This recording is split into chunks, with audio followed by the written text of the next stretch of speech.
Megan, thank you. Thank you so much for everyone in your work last night. What a great night. Building off of, I think, what Megan said here and thinking about the context with which we were running these races, our role in the success that could not be clearer. We knew that we had to make our future happen here and we couldn't take anything for granted. So we've been working all year to build power, to build strong strategies and campaigns, and ensuring that our candidates in all of these local races, in every election this year, and especially yesterday, were able to communicate directly to voters in authentic ways on the issue of affordability, meet voters where they were, and tell the story of Democrats up and down the ballot. It cannot be understated how monumental it was that we swept nearly every target on our map.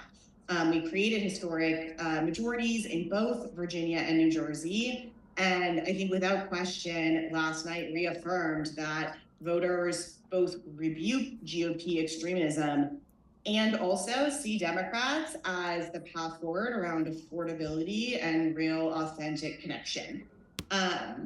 As we think about the wins more specifically that we had last night, we start with Virginia, where we swept nearly every targeted race and built the largest majority in nearly 40 years, flipping a whopping 13 seats. We had candidates in all 100 of the legislative districts.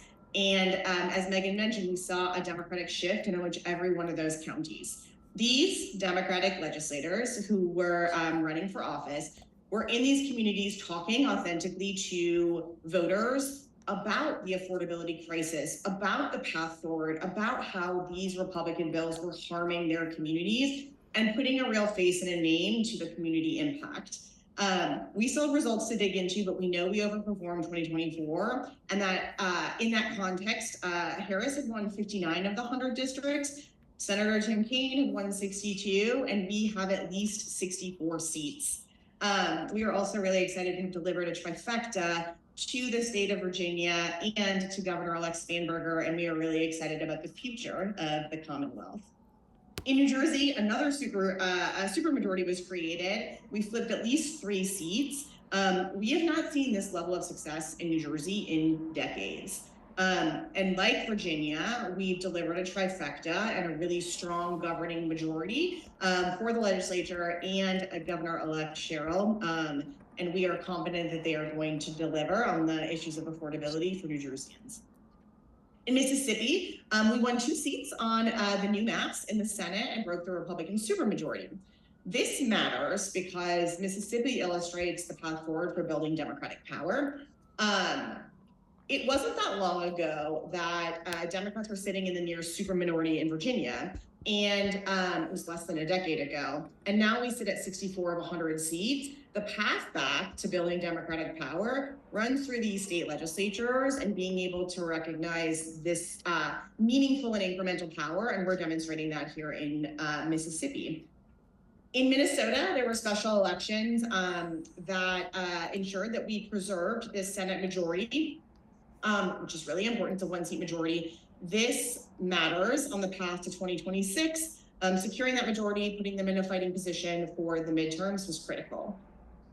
Broadly, before we get into November, we know that we are going to have critical majority deciding special elections on the horizon before we even get to the midterm elections. These are going to take place in states like Minnesota, Virginia, Michigan, and Pennsylvania, and will be critical for power for Democrats now and protecting our power as we head into the midterms. These races set the stage for next November and represent the kind of stacked map of opportunities we have in battleground states. It's certainly clear that the center of gravity for meaningful governing that improves people's lives has moved to the states, and we have proven that we've got a winning strategy to carry our campaigns to success. So with that, I will pass things over to Chair of the California Democratic Party, Rusty Hicks. Well, thank you so much, and it's great to be with you, and congratulations both to Chair Martin, the DNC, and all of my colleagues around the country who have been engaged in fights from coast to coast. Democrats, and California Democrats in particular, showed up and showed out last night and will carry that energy into 2026. Really, what was a bit improbable 10 weeks ago resulted in a 2-1 victory last night with the passage of Proposition 50, where we won independence by 8 points.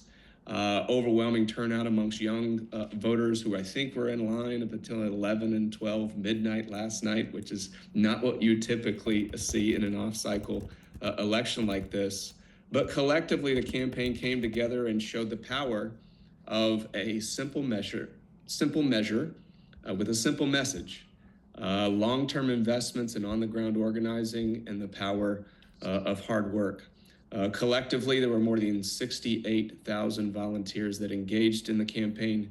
We had more than 1.2 million one-on-one conversations with voters all across the state, raised $38 million in small dollar donor contributions, again, all in less than 10 weeks. We know that our work is going to continue and has already started.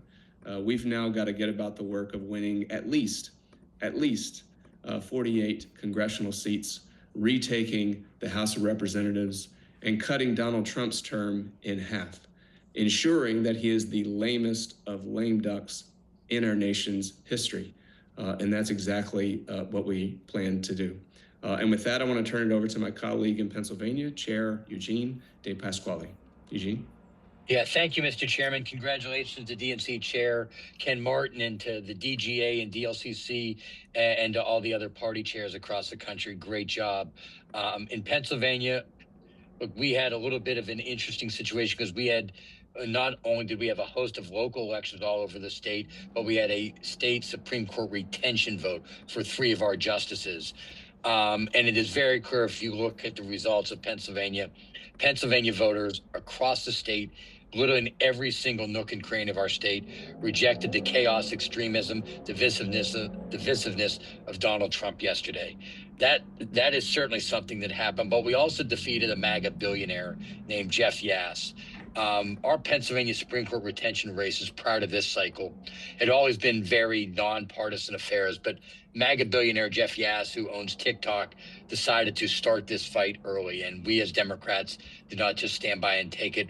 We fought back. And, in early fall, this was seen as going to be a very tight election. Well, we won this retention race by nearly 2-1. And as you know, Pennsylvania is the swingiest of swing states, and we have several bellwether counties. Let me walk you through some of them.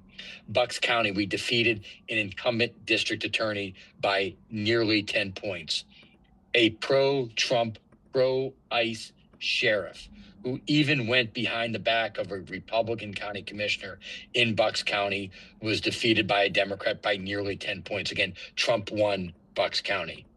Erie County, again, the swingiest of swing counties. It is a bellwether county. Trump won it by about a point. We had a Republican county executive on the ballot, a Democratic challenger. She won by nearly 30 points.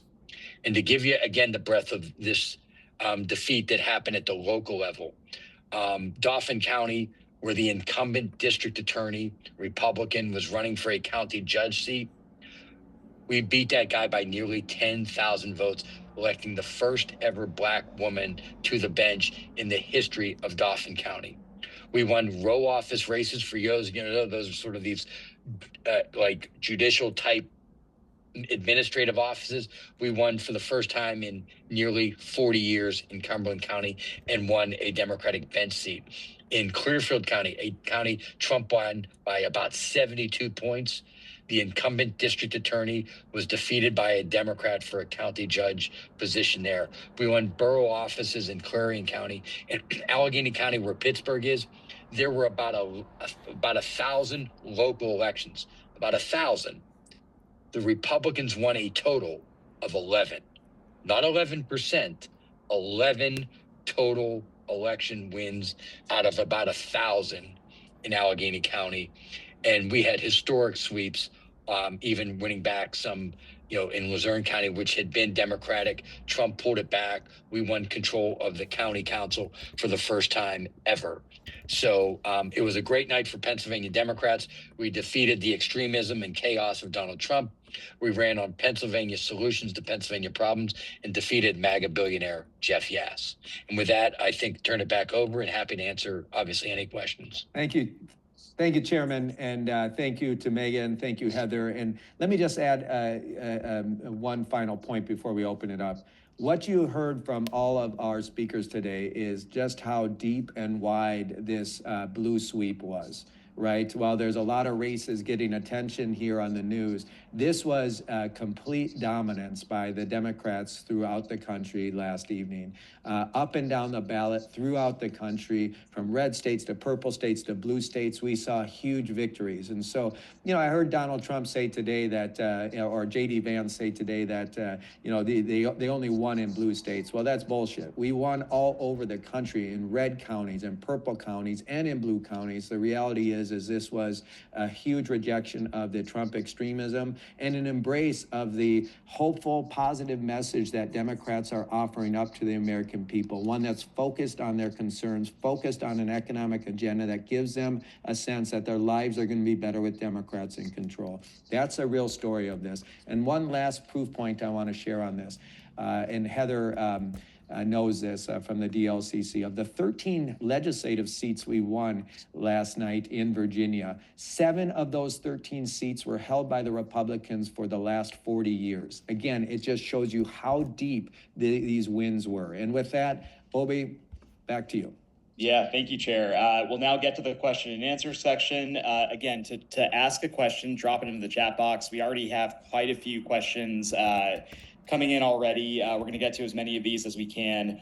First question is for Chair Martin and for Executive Director Draper. It's from Carolyn Vachill of The Hill. She asks, this is a bit of a niche question, but curious how Democrats are reading the results from the Georgia Public Service Commission and what this means for the party next year in Georgia in both the Senate and the gubernatorial race.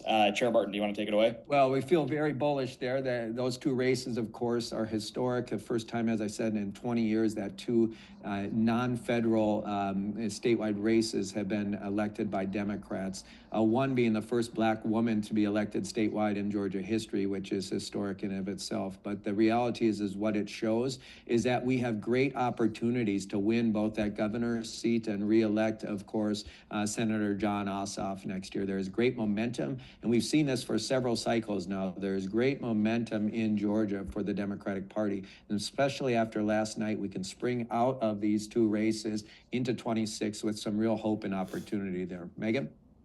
Couldn't have said it better myself, Chair Martin. I think you're seeing a lot of energy in Georgia. I think at the DGA, we see Georgia as a real pickup opportunity. We have great candidates. We know tough primaries make for strong general election candidates, and we'll be there excited to support Georgia. And we know it's a great opportunity.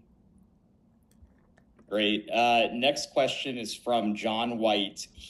This is for President Williams and for Chair DePasquale. He says, I would like to hear more about down ballot victories, particularly in state legislative and local contests. President Williams, do you want to take this away? Sure. Last night was not an anomaly. It was the result of a lot of build and hard work. And I will say, prior to last night, we've been overperforming in legislative special elections. We protected majorities already this year via specials 7 different times. We broke super majorities, and this was the lead up to the election. So I feel like we understood what this electorate was looking for, the kinds of candidates, the kinds of engagement. We go into last night's election where ultimately, right, we flipped a number of Trump districts, we overperformed. We built on these majorities in very real and meaningful ways.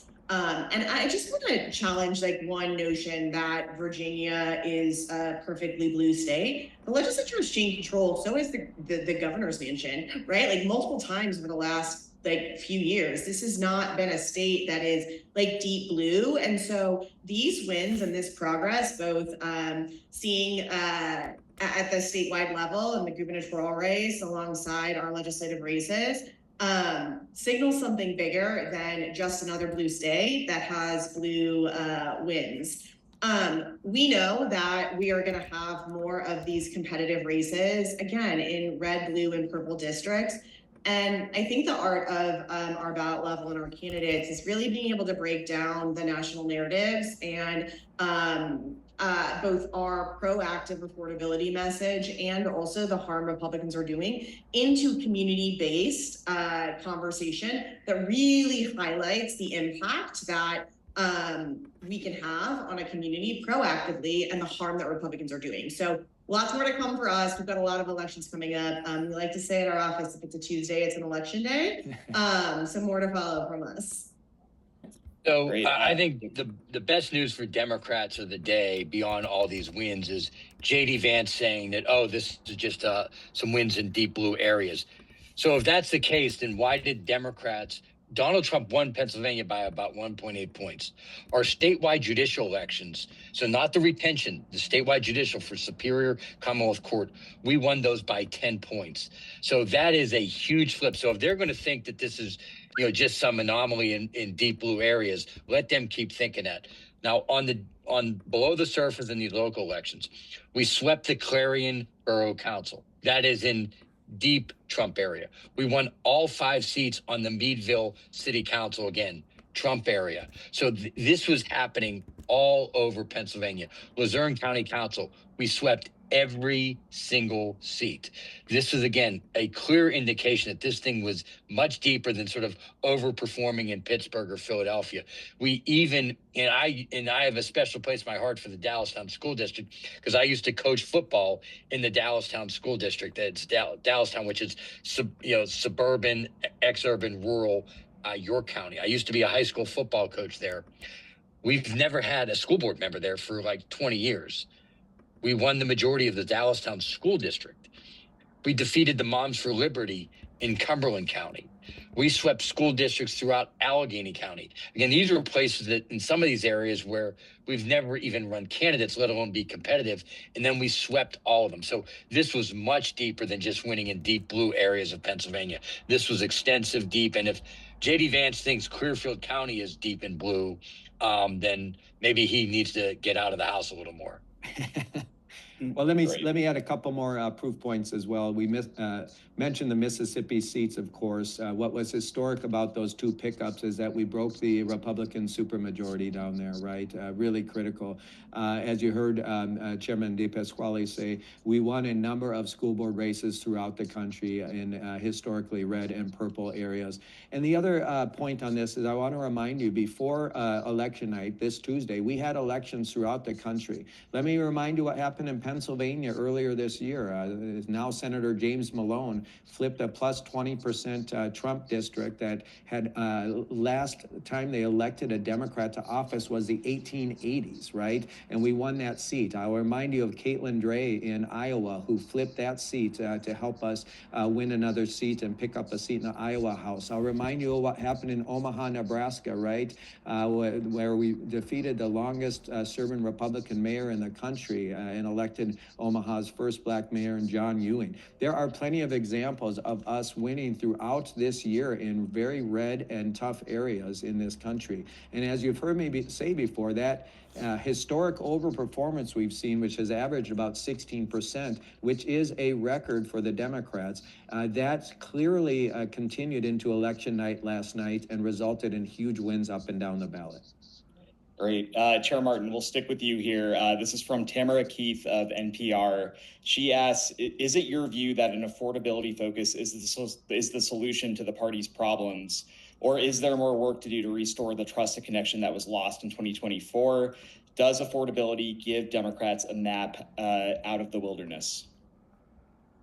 Well, I said this when I ran for chair, that we needed to focus on an economic agenda that gave people sense that their better days were ahead of them, that they could actually achieve the American dream and climb the economic ladder and build a better life for themselves and their families. This is not something new. It's not some newfound conclusion on my part. I think one of the reasons we lost is because we didn't focus in on that anxiety enough over many years. And we have to get back to our roots of presenting an economic agenda around affordability that gives working class people in this country a sense that we are fighting for them again.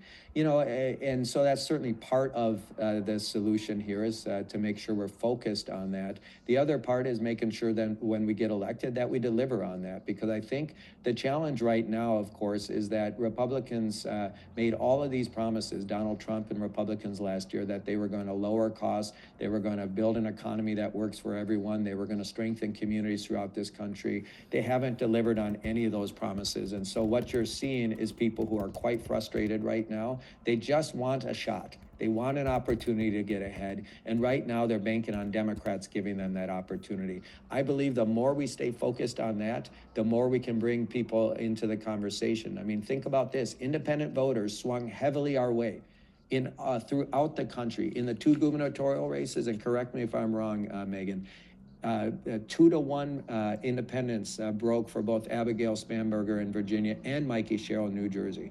And throughout the country, we saw that independent voters are swinging our way heavily. That was a key constituency for Donald Trump and the Republicans last year. And we're winning them overwhelmingly now, at least last night, because they're responding to our positive economic message. Can I just add something really quickly? Sorry. Yeah. Which is just when we're talking about messaging on like cost and the economy, I just have to add that I really do think Democratic governors have the winning playbook here. We have 24 Democratic governors now. They're by far the most popular people in the Democratic Party and the most popular validators for the Democratic Party's message because they lead on affordability, because they lead on cost savings, because they lead on protecting healthcare. Those were the leading messages from Mikey and Abigail. The entire campaign, it resounded wildly with voters. And I just think if you want to look for the resurgence of the Democratic Party, the most clear path through is in the states and through Democratic governors. Well, and Megan, I think what you say is like so important. Not only are the best messengers, right, like in the states, but we're going to be able to deliver on this. There's a trifecta in Virginia. These are not just promises to voters. We're going to actually be able to move positive legislation to have an impact on people's lives in weeks, right? When they go into legislative session. So not only are we not just talking about it, we're going to deliver for the people of the Commonwealth, for people all across this country. And that's how you win. And that's how you build that. Yep. Good governing is good politics. And that's what we're going to do. Yes. Love it. I know that there are a lot of questions. We're going to try to get to a few more here. Next one is for Chair DePasquale. Peter Hall of the Penn Capital Star, he asks, at least one of the justices in the Pennsylvania retention race won in 17 counties that Trump carried in 2024. What does that tell you about voters' views on the Trump admin, the MAGA agenda, and what's important to them? First of all, I think part of it you have to give the justices credit. They did what judges were supposed to do, which is interpret the Pennsylvania Constitution regardless of partisanship in favor. They stood up for reproductive freedom in the Pennsylvania Constitution. They stood up to make sure every child has access to equal and fair education funding, according to the Pennsylvania Constitution. They stood up for reproductive freedom because of their interpretation of Pennsylvania's Equal Rights Amendment. And the Nonpartisan Bar Association gave each of the justices the highest recommendation.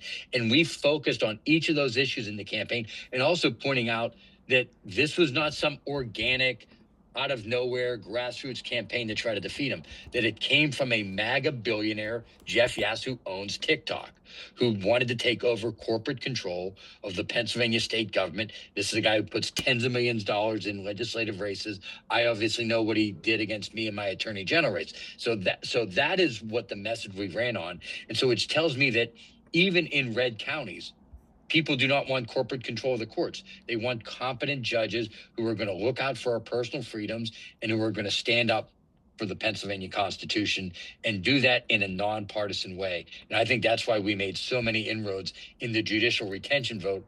We won counties that are deeply red in the judicial retention vote, and many of them were, if we lost them, it was just by a whisker. Fully agree. Next question is from Jacob Wendler of Politico. It's for Chair Martin and Executive Director Meehan Draper.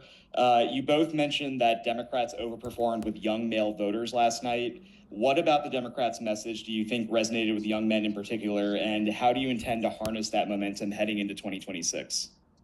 Well, I'll let Megan expand on this, but remember that young people probably more than any group are feeling the impacts of this terrible economy that Trump has created. The job market is soft. There's few opportunities for recent college graduates.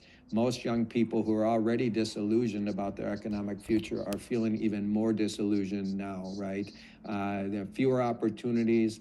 Rent is high, many of them having to move home to live with their parents, and many of them concerned about their futures and not seeing any hope on the horizon. And so, think about this. Abigail Spanberger won young men with 56% of the vote, a 14-point swing with young men. Mikey Sherrill won young men with 54% of the vote, which is a 10-point swing in that state with young men. Again, I never want to hear again that the Democratic Party has a problem with young men, right? We're going to keep working hard to keep them in our camp, in our coalition for sure. But we won across the board with every major constituency last night that left our party last year. And that should tell you something, again, that the Democratic Party is back. Megan? I totally agree. We were talking about the economy, cost, and opportunity for people to put money back in their pockets, with Mikey Sherrill saying she's going to freeze or call a state of emergency on utility rate hikes on day one. Abigail Spanberger was campaigning on cost, economy, and affordability before Trump was even reelected. In 2024, this is just a consistent theme. And I think that's why we won back young men in our party. Great. I know that there are a ton of questions, only have time for a couple more here. There are a lot on redistricting. This is for Chair Martin and President Williams. So Ken or any of the other leaders, how do last night's results impact or change Democrats' approach to redistricting, especially in states like Virginia, Maryland, and Illinois? President Williams, do you want to take this first? Yeah, we've been clear on this, that Democrats need to use their power to ensure that Republicans are not changing the rules to ensure that they have congressional power indefinitely. Obviously, California was a huge step last week, passed through the legislature in Virginia. That is a process. I know that it is being evaluated in many places. I think the thing to remember here is that it is state legislatures where the maps are drawn, whether that is at the normal sort of end of decade cadence around the census, or it's in this mid-cycle redistricting battle. And every lever of power that we can gain in a state legislature is potentially a tool that can be used for redistricting. What I mean by that is we ensured that Democrats, before the new maps in Wisconsin, did not fall into the super minority. That mattered because we knew that there were new maps and we wanted to make sure that the governor had power in that process and the power of the veto pen. Preventing a Republican supermajority ensured that Governor Evers was leading the negotiating table, and that we got these new, more representative maps in Wisconsin. And now we have an opportunity to not only build that majority in 2026, but that legislature will continue to have a role in the drawing of congressional maps. That is the story, right, all along here. We protected our majorities in Virginia. They are now moving forward with a proposal that will go to the people as a constitutional amendment to ensure that Republicans cannot just decide their districts, choose the Congress, and never give voters a say in their future. So bottom line is redistricting runs through the states, and we need to keep building state power in every election and every opportunity that we have, because that's how we are going to compete against Republicans on this issue. Yeah, and let me just add to what Heather said. The importance of state legislative chambers, governorships cannot be overstated. And this DNC is going to invest a lot more time, energy, and money in both than ever before. And only because, well, not only because, but because, I believe that this party has ignored building power at the state level for too long. And clearly what's happening right now, the Dobbs decision was a good example of this redistricting that that's happening, right? Our lack of victories, or at least having power at those levels, has really handicapped us in these important fights. And so we have to start changing our focus. We cannot just build federal power. Don't get me wrong, it's not an either or, it's a both and. But we have to do a better job of winning state legislative chambers and governorships. And you know what Heather is doing and what Megan is doing is so damn important in this fight right now. But let me just say this about what happened last night, because it's important.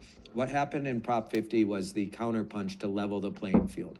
They decided to, Greg Abbott decided to bend the knee to Donald Trump on Trump's direct orders to try to steal seats because they know they're going to lose their majority next year in Congress, right? So they have to rig the maps and they have to change the rules, you know, and we leveled the playing field in California now. Now, my hope is that sends a chilling effect to Republicans that this isn't going to work. It's not going to net you enough seats to guarantee that you're going to control the U.S. House next year. So knock it off. Now, if they want to keep doing it, guess what?